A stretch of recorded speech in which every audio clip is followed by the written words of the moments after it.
Hi, everyone. Welcome to Kiki and Kibbitz. It's Mary, and I'm here with this week's edition of 90 Days and 900 Seconds, The Other Way, Season 5, Episode 1, Star Trek, The Next Generation. Dun, dun, dun. We are doing another season of The Other Way, simultaneously with a season of B90. A whole new season, new couples, except for Kenny and Armando, and Danielle and Johan are back. But besides that, we have new names to learn, new backstories to learn. So wish me luck, guys.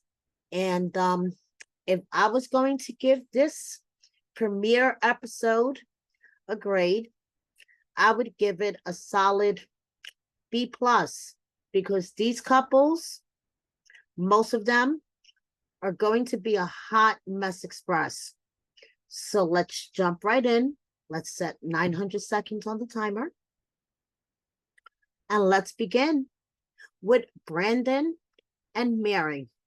Brandan is 23. He is from Oregon. Mary is also 23, and she is from the Philippines. And we begin their segment with Brandan sitting on the toilet, taking a dump, and Mary watching him on FaceTime. Because they do everything together, guys. They are together 24/7 on FaceTime.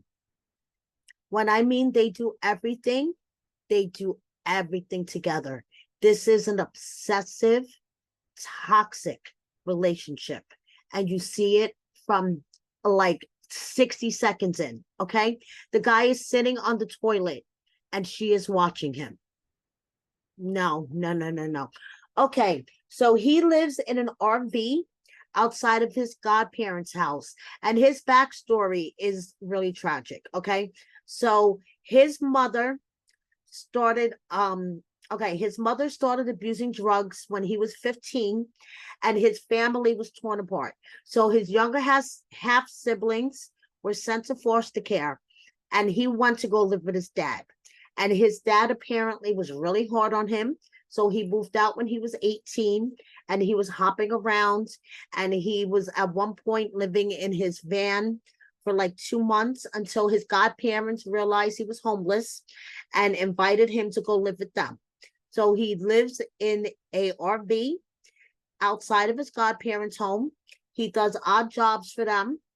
And he met Mary 2 years ago online. Okay. Now, Mary lives in the Philippines. And when apparently they met, Mary had a full scholarship in college. She was studying, I believe, bachelor's in science in forestry. She was on a competitive dance team, and she was a model. Okay. Mary herself has a lot of trauma going on. Mary lives with her grandparents. Her parents abandoned her and her brother when she was 8 months old, and she feels like whoever she loves is going to leave her. Okay. Her ex cheated on her. Mary has all sorts of issues herself. So we have two people that have suffered trauma bonding. Do you see where I'm getting at? Okay. So Brandan has saved every little penny, and he is traveling to the Philippines in 2 weeks to finally see his fair Mary after 2 years of being on the phone 24/7 with her, watching her sleep, watching her eat, watching her take a dump, watching her shower. They have phone sex. I mean, they do everything on the phone. Mary is very, very jealous. Mary does not want him talking to any woman. I mean, doesn't matter if it's the hygienist, the crossing guard, the cashier. Mary does not want him talking to any other woman. That is the first thing. Secondly, Mary's jealousy extends so far that she doesn't even want Brandan around his own family members, just in case there's other women there. that Brandan could be exposed to. Okay. So Brandan's mother has rebuilt her life, and the family is trying to rebuild itself. Okay. Brandan is 7 years older than his sister, and the little brother is still little. Okay. So now the sister is like trying to be the voice of reason. And she's like, Brandan, this isn't healthy. Okay. Because at this point, the scene that I'm referring to, and I know I'm skipping ahead a little bit, the scene that I'm referring to, Brandan is trying to have a family dinner, okay, with his mom and his sister and his little brother. And Mary's on the phone, muted, but she can hear everything that's going on. Okay, so she can't even let the guy have a family dinner, but she has to listen in to what's going on. I mean, she was listening into what was going on when Brandan was getting his teeth cleaned, and she got upset when the hygienist asked Brandan whether Mary was his first love, and Brandan said no, referring to that Mary was not his first girlfriend. And she got all hysterical and started to cry. So I don't know. So she's listening on to this conversation, and Brandan's sister is just trying to express that this isn't healthy because she just wants a relationship with her brother, and Mary is interfering with it. And of course, Mary turns on the tears. And I think she's very manipulative, honestly. I mean, I get it. She has her own trauma, but the girl, when she goes out with her friends, she turns her router off, okay? Because she doesn't want Brandan to know that she's hanging out with her male friends. So to me, that's a little bit hypocritical.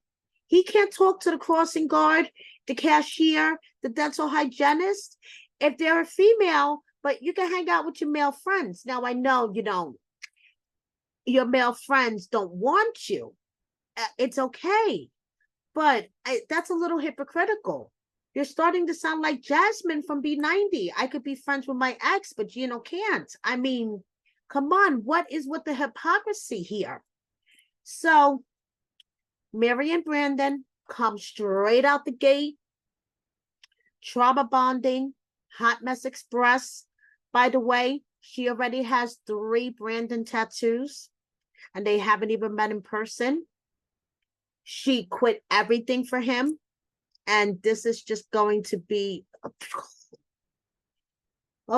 okay.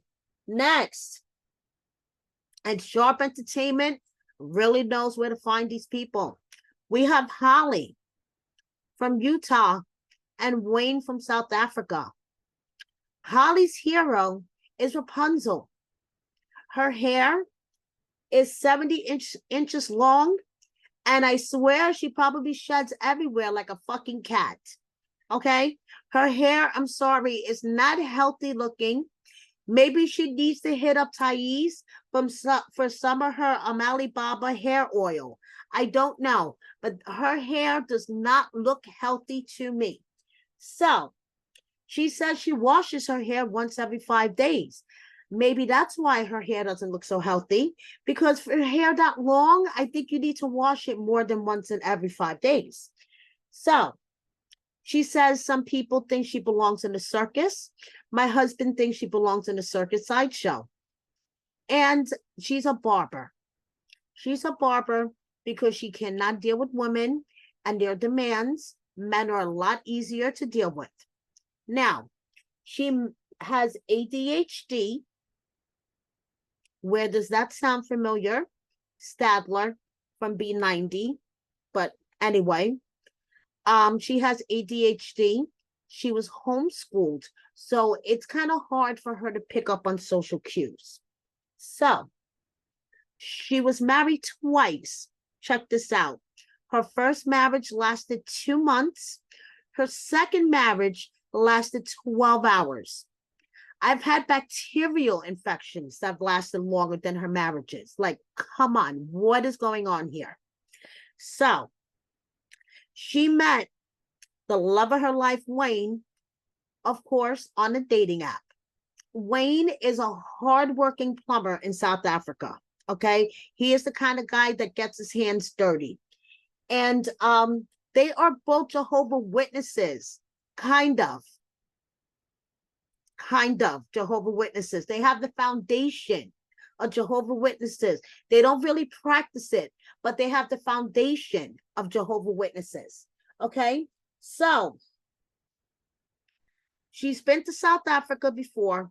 The last time she was there visiting him, they both got robbed of everything and it scared the shit out of her. But she's planning on moving there. Okay, and she's planning on marrying him a week after she moves there. Now, in South Africa, apparently, once a day, they have controlled blackouts. And during those blackouts, that's when robberies, unfortunately, are, occurring, apparently. So, after she left, Wayne was robbed again, apparently. So, crime is very, it's a high crime area. And her friend is worried that she is moving to another country. And if something happens, they won't be able to be there immediately for her. Her mom is coming with her, though, and will be there for 3 months. Now, since Holly and Wayne are both Jehovah Witnesses with the foundation, they have not had sex yet. So Wayne is so looking forward to the honeymoon night, and he is so looking forward to Holly's mom leaving, because 3 months is a really long time to have your mother-in-law staying with you when you're a newlywed. Just saying.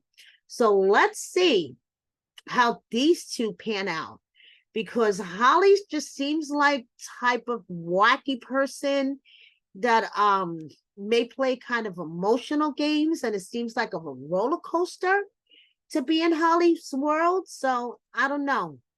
Let's see what occurs. Next, we have Julio from Brentwood, Long Island, not too far from me, and Kristen from the Netherlands. So Julio is a school safety officer by day and a DJ by night. Now, he came to this country from the Dominican Republic when he was 8 years old with his mom. His mom met a man, and his mom said, I will come to the United States, but I'm not leaving my son behind. Now, Julio would like to say that he found the American dream when he got here, but unfortunately, because of the language barrier, homework was hard for him. He felt like the other kids were laughing at him and stuff, so it was really hard. But he discovered music when he was in the 8th grade. And when he was 15, he was out there DJing in the clubs. And when he was 18, he discovered the world of travel. And he has been to 28 countries. He has done things like, he has done things like bull riding, whitewater rafting, you name it. His bucket list is like the size of my arm. Okay. So he found Kristen on the internet, and she has the same interests as him. She likes to go out to eat. She likes to travel a lot. But guess what? They didn't see each other face to face. She refused to FaceTime with him for 3 whole months until he traveled to the Netherlands. Okay. And when he got to the train station and saw her, he was like, oh, thank goodness she's real and she's beautiful. She said she was very self-conscious of her accent, talking to somebody from the States. And she was like, every time he wanted to FaceTime, she was like, oh, I don't know, maybe next time. But hey, things worked out. She's gorgeous. He's good looking. And they started hanging out. And this couple did it the right way. So when he got to Amsterdam, boom, lockdown. So they had a quarantine for a week. And he admitted in the beginning it was kind of awkward, but once they broke out of their shell, things were fantastic. Their date nights consisted of ordering takeouts, watching Christmas movies, things like that. Then they started meeting up once a month in places, traveling, hanging out. Then he went to go live with her for 2 months during the summer. And that is the way you do it. And now he decides that he is going to live permanently in the Netherlands with her. Now, the hitch, he hasn't told his friends and family yet, particularly his mom, he is really, really close to. And his mom is not going to be happy. But Kristen is on her way over here to meet his family, to see what his day-to-day life is. And Julio did tell his mom, and she cried. But Kristen's on her way here, and let's see. This couple, I have hope for, but it's only episode 1. And we all know that Sharp Entertainment loves the drama. So we shall see. Okay. And finally, we have fan favorites, Kenny and Armando. Now, Kenny has reverted back in the time machine. He is 22, and Armando has not aged a bit. Okay. Now, unfortunately, we're starting to see a little tension between our favorite couple of the 90-day franchise. Okay. Kenny wants to move to the big city. Kenny wants to move to Mexico City, and Armando wants to stay a small town boy. Armando is a small town boy, and Kenny wants to move to the big city. He has his disco outfit ready and everything. And Armando's like, you're being really naive. Mexico City is high crime. I mean, lots of traffic, lots of people, crime. And all Kenny could think of is just walking down the street to get his coffee. So they are going for a trial. 6 weeks. They're going to live in Mexico City. Kenny got this beautiful condominium. Hannah's like, wow, I love this.